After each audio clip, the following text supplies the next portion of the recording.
In the small town of Greenfield, there lived a man named Adam, known for his willingness to help anyone in need.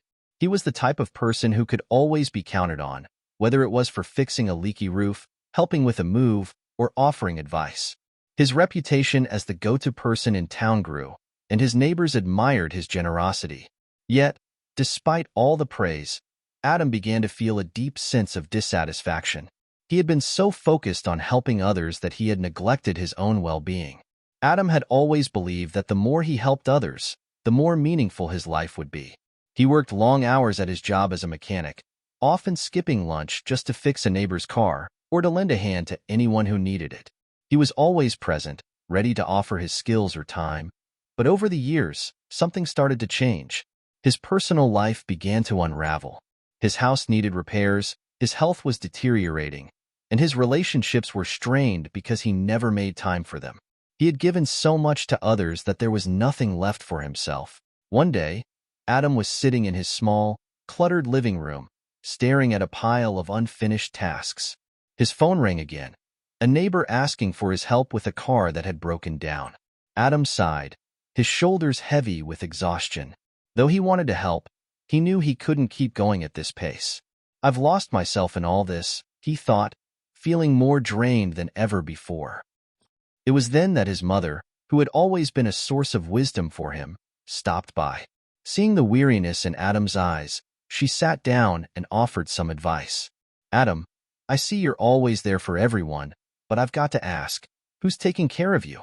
she said, her voice gentle yet firm. Adam looked at his mother, feeling both ashamed and relieved. He had never considered that question before.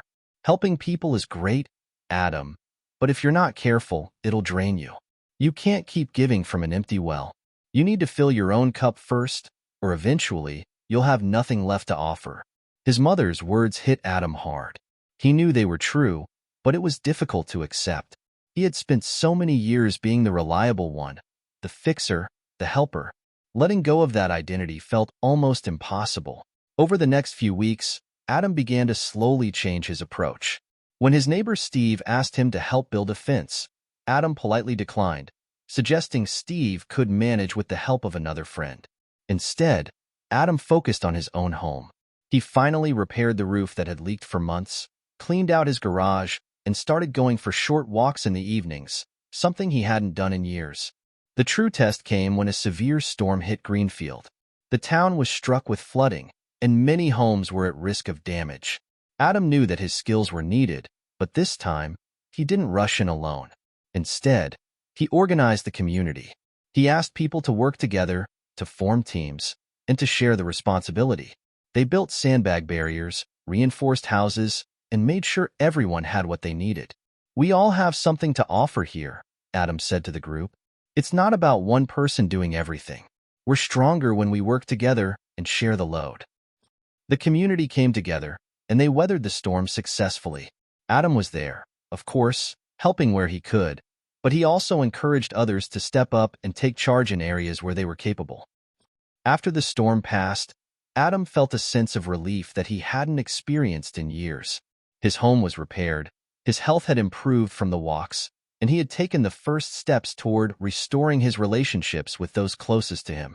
He realized that, by helping others in a more balanced way, he could still make a difference, but without sacrificing his own happiness. Moral of the story: true generosity doesn't come from sacrificing yourself completely for others. To give your best, you must first take care of your own needs. By finding balance between caring for yourself and helping others, you can offer more sustainable support and be there for the people who truly matter. If you enjoyed this story, don't forget to like and subscribe for more content like this. Tell us in the comments, have you ever found yourself in a situation like Adam's? How did you find balance? Let's talk.